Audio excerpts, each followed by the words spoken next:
Zəngilan rayonu şimaldan Qubadlı və Cəbrayıl, cənubdan və şərqdən İran İslam Respublikası, qərbdən Ermənistanla həmsərhəddir. Rayon ərazisi Kiçik Qafqaz dağlarının cənub tərəfində, Araz boyu hissədə yerləşir. Özünə məxsus gözəllikləri, sıldırımlı qayaları, Süsən dağı, laləli düzləri, göz oxşayan təbiəti Avropada birinci, dünyada ikinci olan Çınar meşəsi var. Zəngilan rayonu özünün həm florası ilə, həm faunası ilə, həm də mən deyərdim ki, insanları ilə çox fərqlənirdilər. O illərdə, o obalarda, o yurtlarda ağsaqqallıq, ağbırsəklik, böyük sözünü eşitmək, böyücə ehtiram, kiçiyə qayğı vardı.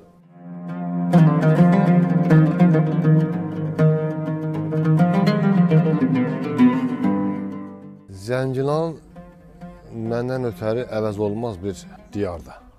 Zəngilan yüksək səviyyəli insanlarla, tərbiyəli insanlarla, vətənpərvər insanlarla həmişə zəngin olub. Bu baxımdan götürəndə ölkənin bir çox ziyalıları elə həmin torpağın yetişdirmələridir.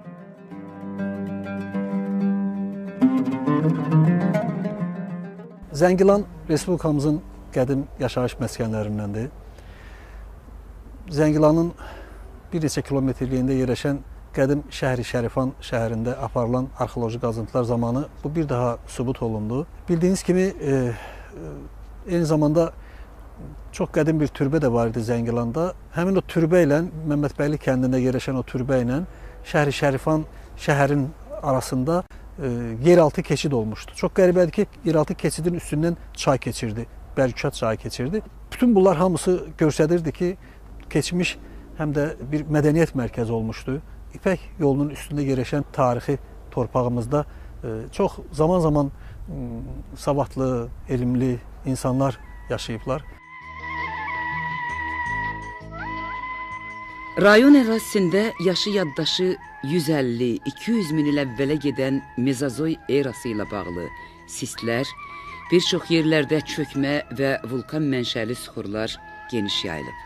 Hündürlüyü 2270 metr olan Sələfur zirvəsi, Bazarçay silsiləsi olaraq Ağbənd və Vecnəli yaxınlığındakı Araz dərəsinə qədər uzanır. Vecnəli vadisi qızıl yataqları ilə çox zəngindir.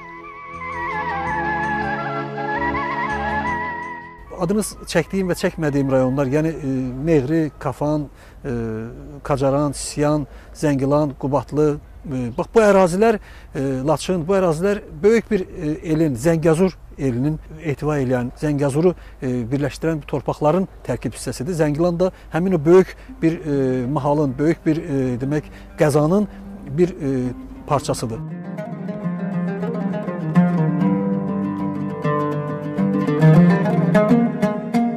Təkcə Zəngilanın yox, ümumiyyətlə işğal olunmuş bütün rayonlar Azərbaycanın təkcə Qarabağ zonasının dərdi deyil, bütün Azərbaycanın dərdidir. Zaman-zaman Azərbaycanın çox torpaqları işğal olunmuşdur. Borçalı əlimizdən getmişdir, Dərbənd əlimizdən getmişdir. Azərbaycanın Cənub Azərbaycan kimi dərdi var, Azərbaycan ikiyə bölünmüşdür. Bundan başqa Qərbi Azərbaycan torpaqları, Göyçə torpağı, ermənilər bu torpaqları aldılar zaman-zaman. Sonra da Qarabağ işğal olundu. Zəngilanın, Qarabağ torpaqlarının işğalı əsrin əvvəllərində Azərbaycana məxsus olan İrəvanın, Göyçənin işğalından başlanmışdır.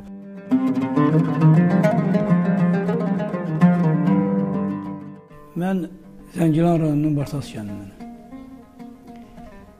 Tarixən Bartas özünün elmli adamları ilə, özünün tərbiyəli adamları ilə Zəngilanda sahib seçilən kəndlərdən olub. Vaxtilə bu kəndə 300 evli Bartazı deyirdilər. Zəngilanın ilk paytaxtı da, mərkəzi də elə Bartazın özündə olub. Bu gerçəklikdir.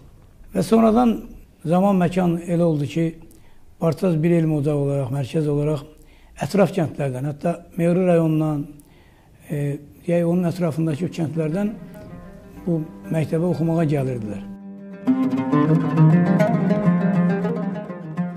Zəngilan sözü Zaq, Sak əski qədim türk tayfaların adından alınıb. Bildiyimiz kimi bizim həm Cənubi Azərbaycanda, həm Türkiyədə, həm elə demək bu müstəqil Azərbaycanımızda bu adla bağlı bir sıra yer adları var. Zaqatala sözü burdandır, Şəki sözü burdandır. Zak türk tayfalarının, Sak türk tayfalarının adıdır. Lan isə bizim böyük alimimiz, görkəmli dilçimiz Dəmirzadəyə görə Lan, Van şəkilçidir. Elam və türk əski Şumer türk dillərində yer mənasını ifadə edən anlama gəlir. Elə Mincivan sözündəki Van sözü də bundan bağlıdır.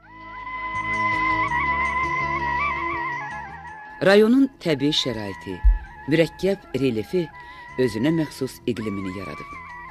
Araz boyu yerlərdə qışı quraq keçən yarım səhra və quru çöl iqlimi hökm sürür. Bir qədər yuxarı hissələrdə isə quraq keçən mülayim isti iqlim var.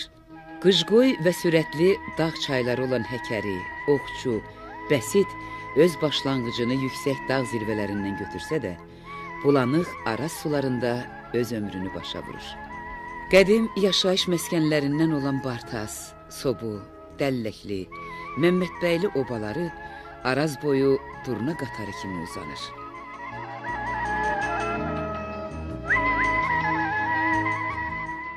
Bartaz mənim doğulduğum, anadan olduğum kənddir. Kəndin əhalisi də istiqamlı idi, torpağı da, suyu da, havası da çox təmiz idi. Adamlar bir-birinə çox ciddi yanaşardılar. Mənim xatirimdə qalıb o yaşlı adamların bir-birinə münasibəti. Bartaz əhalisinin özünə məxsus xüsusiyyətləri var idi. Məsələn, Bartazlılar məqamında sözü belə dolayısı ilə fırladıb nəsə deyirlər. Məsələn, hansı bir məqamdasa sənə bir iş tapşırılıb, sən bu işin ötəsindən gəlmirsən. Onu birbaşa deməzdilər, sən bu işin ötəsindən gəlmirsən. Onu dolayı yolla gətirib elə deyərdilər ki, sən özün bilərdin ki, sən bu işin sahibi deyilsən, sən bu işi bacarmırsan. Təsadüfi deyil ki, Bartazlı Zəngilanın Qabrovası adlandırırdılar. Sovetliyimiz 4 kəndi əhatə edir. Yaşadığım Dəlləkli kəndi ilə bərabər Çöpədərə, Baharlı, Sobu kəndləri də bu Sovetliyin ərazisindədir. Hər kəndin özünün ziyalıları, özünün ağsaqqalları ilə məşhur idi. Sovetliyimizdə daxil olan Baharlı kəndindən çıxmış məşhur generalımız Məhəmməd Əsədov bu günləri Azərbaycanın hər bir insanına tanışdır. Sovetliyimizin ərazisində daxil olan Sobu kəndi özünün ənənələri ilə xüsusilə fərqlənirdi. Meşələr qoyunda yerləşmiş bu səfalı kəndin insanlarının bir özəlliyi vardı ki, onlarda musiqiyə böyük bir meyil vardı. Elimizin toy şənliklərində həmin kənddən çıxmış musiqislər dəstəsi həmişə iştirak edirdi və toyları şənləndirərdi. Kəndimizin sayılan seçilən ağsaqqallarından Əziz kişi, Nərman kişi, Fərhad kişi, İsfəndiyar kişi var idi. Kənddə kiçik münaqişələrin böyüməsinə imkan verməzdilər, ağsaqqallıq edərdilər, yol göstərərdilər.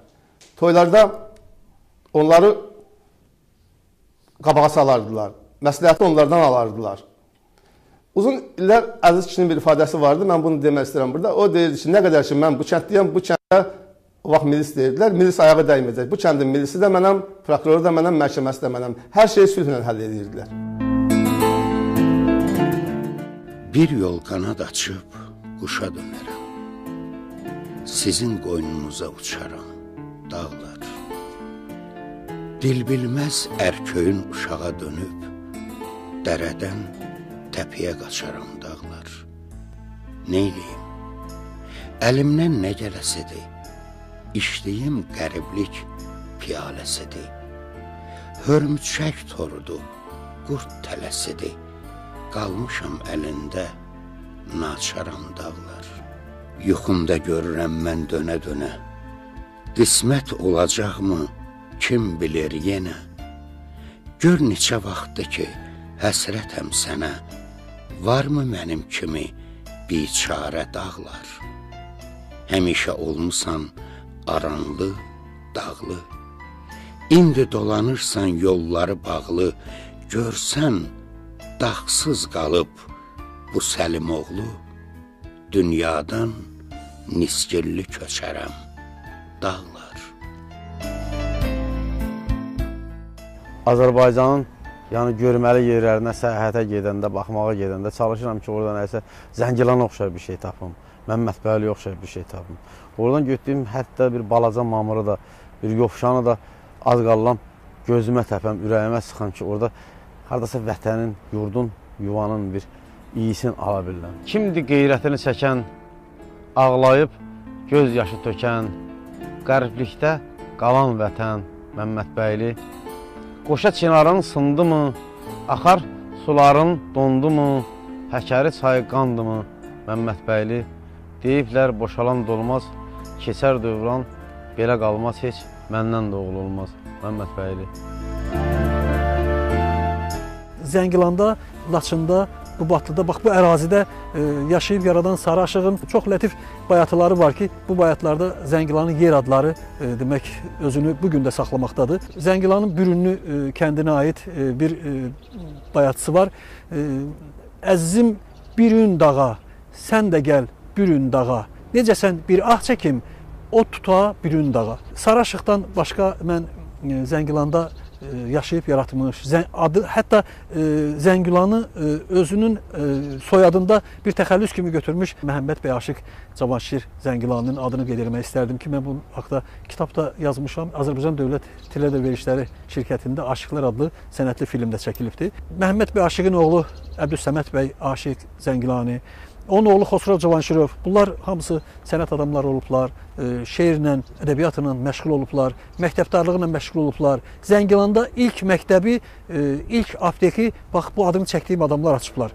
Ki həmin o dediyim kitablarda, filmdə bu haqda geniş yazılıbdır.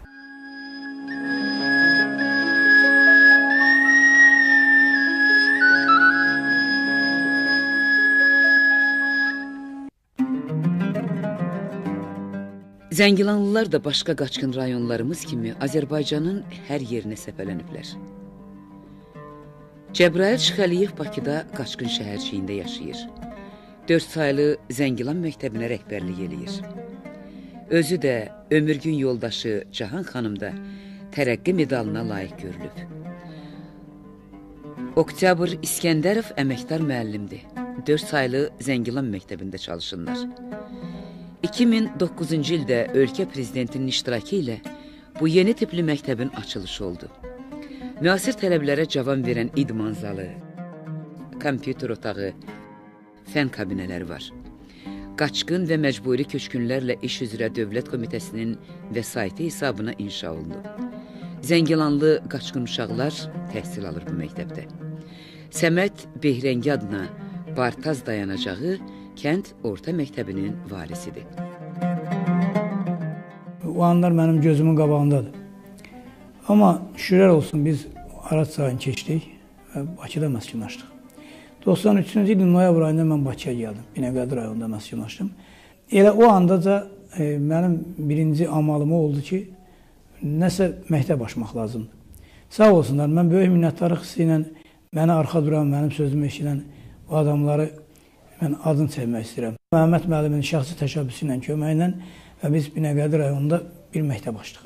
Yaxşı nəticələrimiz olub, yaxşı nailiyyətlərimiz olub və 2009-cu ilin noyabr ayının 17-sində Cənab Prezidentin özünün iştirakı ilə bizə təzə məktəb verdilər. Məktəbin açışına Cənab Prezident iştirak elədi. Cənab Prezident əl tutdu, məndən görüşdü. Mən görüşdüm, minnətdarlığımı bildirdim və gözümün içinə şəs baxdı və dedi, daha məsuliyyət işləmək lazımdır. Bu məktəbdə əməkdar müəllim var, 2 tərəqqi medallı müəllim var, 7 ali kateqoriyalı müəllim var, güclü pedagojik kollektivimiz var və şagirdlərimiz bizlə çiyin-çiyinə çalışır və biz inşallah o torpaqlara qayıdacaq və bundan da gözəl məktəblər tikiləcək.